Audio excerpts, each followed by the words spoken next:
In front of me is POCO C75 and today I would like to show you how you can set up screen lock. Begin by opening Settings and scrolling down to access Fingerprint, Space Data and Screen Lock.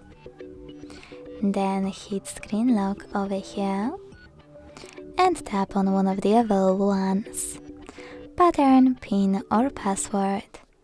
After deciding which one you wish to use, click on it, wait 5 seconds and choose Got It in the pop-up. Then create it and repeat it to confirm it. When you finished, select Confirm and go back. So when I switch off my screen and turn it back on, icons that pattern is required.